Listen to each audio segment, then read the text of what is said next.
Hello. I want to talk about sadness, or sadness, if you prefer. Sadness versus depression. It's as if you want to die with me, as if we're going to die, as if you're gonna die with me, as if we're going to die. The less you have, the more you need it. So I was listening to I feel like a lot of my my videos start with, I was listening to a podcast. Well, I like me podcasts, all right? I'm hoping to start making more of them, as in like two-person podcasts where I interview people. I've got I've got one friend in mind and keen to just get that going again because it is such a deep and meaningful activity. Oh, and I hope to get that going so well that I can start interviewing lots of writers, and then I'll have to read their books in order to be prepared for the podcast, and then I'll start reading a few more books or listening to them rather than listening to podcasts. But God, they're pretty good, these podcasts. And I'm also enjoying the book I'm reading at the moment, which is the Bible. So that's fun. Welcome to the Boroky podcast. Hello. Today I want to talk about sadness versus depression. So I was listening to this podcast with, it was on Modern Wisdom by Chris Williamson with Susan Cain. I think it's quite a new one. I hope I got her name right. I'm not going to check. I'm just not. And she's just written a book, I think, about sadness, or I'm going to say it's a book about sadness. She's the person who's famous for her book Quiet, which is about introverts. And I think she really helped popularize the understanding that introversion is about where you get your energy from, rather than a sort of rather than something more like shyness. They can and do coincide, but they're not the same thing. In fact, I'm a good example. I'm very introverted and I'm really not shy. Shy is the wrong word to describe me. I can get socially I can get anxious around people. In fact, I frequently do because I find it overwhelming because I'm an introvert to be surrounded by a lot of people. But I'm quite brave socially. I don't mind sort of breaking through, like it sounds so much, breaking through boundaries socially. That is to say, throughout school and still now, I don't really mind talking to strangers or asking directions.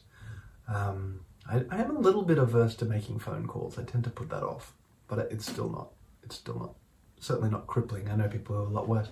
But I'm at a party, for example, I'm happy, nay, enthused to go up to a group of strangers and say, hello, I haven't met you yet, or something like that. Maybe I'm talking that up a little bit. I used to be more like that. I think it depends on my mood. It probably depends on an extrovert's mood too. Anyhow, yeah, I'm basically not shy and I'm basically very introverted. I love my alone time. A large portion of alone time a day keeps me happy. Not that I don't love people. But now I'm talking about introversion and not sadness versus depression. So, yeah, she's put out a book about sadness, and it was just beautiful, just like some social psychology research and such, like linking creativity and sadness and the enjoyment of sadness to an extent. Well, I think Chris's podcast with her was called Why Sensitive People Enjoy Being Sad, or something like that. Check it out. Go check it out. I recommend it. So I wanted to talk about the fact that my experience matches, if you consider my work to be fairly creative, and I do, if I do say so myself. Let me know in the comments if you disagree, and then provide examples if you're gonna knock it. What was I talking about? Yeah, I think I'm creative. I also have spent a lot of my life feeling sad. This might surprise some people who've known me for a long time, but not particularly deeply. Maybe. I mean, I talk about it a lot too. But I'm a very smiley guy. But I cry very easily. Usually at happy moments, at something that I find beautiful. And this is a sort of a state or a proneness described by Susan Cain and Chris, because he relates to this, and I assume she does too, but I'm not sure she actually said so. Crying easily and sort of reveling in sad music, say, or in bleak, wintry landscapes and that kind of thing. The Romantics really showed us how to see this way. I think is to see the beauty in sadness, to understand that sorrow is a natural part of life. I think she placed an emphasis on yearning too. She distanced just plain sadness to longing, which has this amazing bittersweet quality to it, and that really spoke to me too. It's something I tend to love when I hear it in music. It's something that'll make me cry or make me ache in a wonderful way, and something I aim at producing too, although I try not to get too sort of cognitively specific when I'm working, so it's something I realize I was aiming at after the fact usually, rather than something I really decide carefully while I'm working. Longing, I feel like I just recorded a different video, and I think both of these videos are going to be kind of short and sweet. I'm not going that deep. Soz.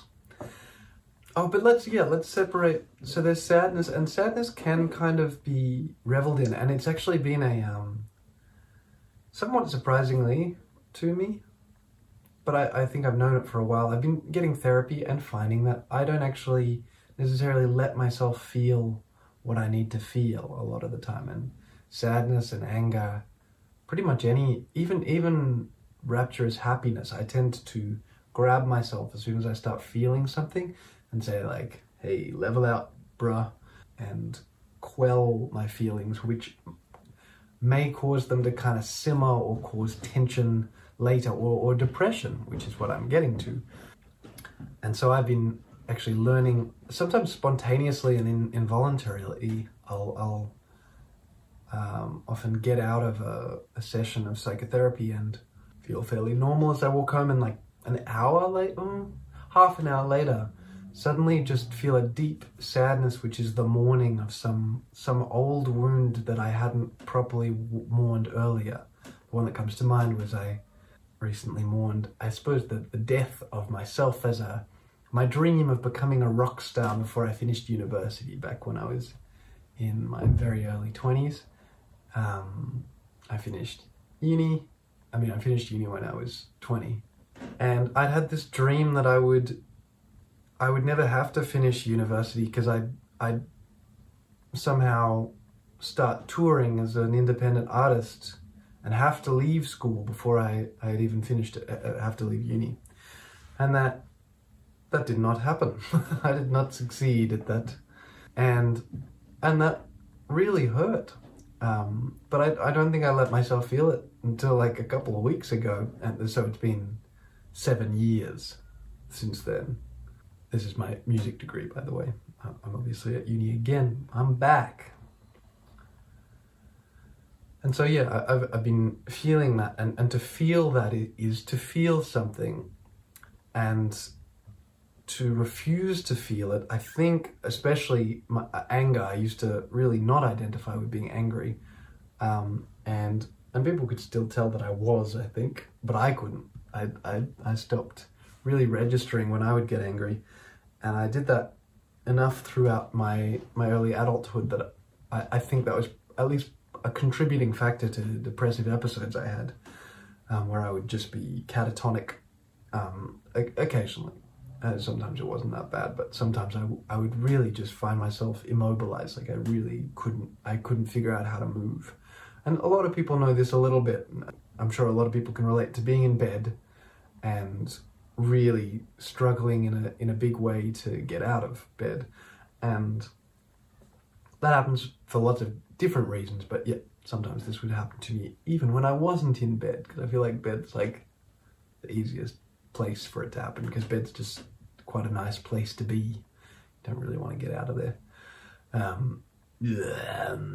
But when I had these depressive experiences, and I've struggled with depression at least since I was 13, but being depressed is quite a different experience from in fact it might even be an opposite experience, or it's a very different experience to feeling an emotion deeply. So to feel an emotion deeply, there's this tremendous sense of unity with something. Even if it's a possession by something, you feel like possessed by anger, and you're just acting anger, and that's not a very good place to be, especially with anger. Anger is quite a dangerous emotion because it fills you with energy, and you might go do something stupid. Great while it's hot. Anderson Todd says anger is like bacon fat. It's great while it's hot, and it's really gross once it cools down. In other words, you often feel really good while you're angry and feel like what you're saying to someone is just the right thing to say and they deserve it, or whatever it is. And then a few hours later you've calmed down and you're like, oh no, what have I done? Yucky bacon fat. But yeah, depression is very much, at least my experience of depression has been the absence of feeling. Lots of physiological symptoms, like the inability to move, is my drink of choice. And there's a sense for me that there is a great pain. There's something about it that is deeply painful. But just pain is quite different from emotion. For me, at least, I would a feeling of like. If you smash your knee into some concrete, that hurts a lot, but it doesn't necessarily make you feel, or it could make you feel many other emotions. They kind of come after. You might feel sad, or you might feel angry, or something else. So yeah, for me, depression is, and they remark on this in this podcast with Chris Williamson and Susan Cain. They remark on depression being kind of a very different, at least, and maybe even a kind of opposite to sadness, which is a feeling, a true feeling, and maybe one of the differences. Well, no, I think depression, yeah, really feels like an inability to feel emotions, because your body's it's gone into like, forgotten the words. I'm a sciencey person, I should know, but your parasympathetic nervous system, or maybe it's your sympathetic one. It's one of them. Your body's kind of taking over, and your conscious mind has less control over anything, and I think your emotions just kind of get left behind. You become this ball of pain, with no room for emotions. Whereas feeling sad can feel beautiful and fulfilling and wonderful. So that's what I've got. There's another kind of scatty thing. Didn't go so deep, so if you really liked this and you want to hear further stuff, I'd be quite happy on gotta not move my feet, they squeak. I've got shoes on. I'd be quite happy on a later, to do another video that does a little more free association, tries to build a theory out of various things I know or have had contact with, to better or more deeply understand depression and sadness and introversion. I'm like constantly battling with the puzzle of introversion, how it relates to me, I suppose. So let me know if you're wrestling with that, because I want to be a good, I'm going to be a spouse soon, I'm engaged. I want to be good at that. I want to do good family life stuff. And I'm also very introverted. I'm driven to spend a lot of time alone, or at least in quiet. No, alone, I would say. So let me know if you too have these struggles, because very interesting to me, and I haven't been able to find like a really satisfactory balance, or maybe I have, but it's just one of those things that you keep, that it's balancing on a tightrope. It's not necessarily, maybe I shouldn't expect a stable balance. Maybe that's what I'm trying to say. And simply to negotiate it as best as I can is the best thing to do. Let me know. So that's me. Like, subscribe, follow me on Facebook, follow me on Instagram, check out my music on Bandcamp. There's new music coming quite soon now, an EP. If you live in Paris, come to my gigs. I don't actually have any booked, but I will very soon. If you're in Sydney, come to my gig in July. That'll be the 27th of July. There's a gig at Lazy Bones. Head over there. If I didn't say so already, join my Patreon. Give me a little bit of money each month to free up time to do more creative stuff. Thank you so much to my patrons who are patrons already. Love you. There are 2. Amin Alali, thank you. Josie Gibson, thank you so much. It really means a lot. It's like, yeah, having people support you is, or having people support me has been life-changing, really. I think that's it. Oh, join my mailing list, which will be available soon. If it's more than a week after this video, there should be a mailing list at Boroky.com. Hit it up. Comment about anything. Talk to me. Lots of love.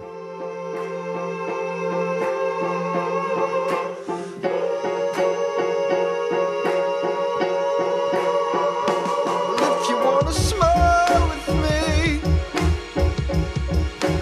if you want me to smile, hell, I'm gonna smile with you, as if we're going to die, as if I'm gonna die with you, as if we're going to die, as if you're gonna die.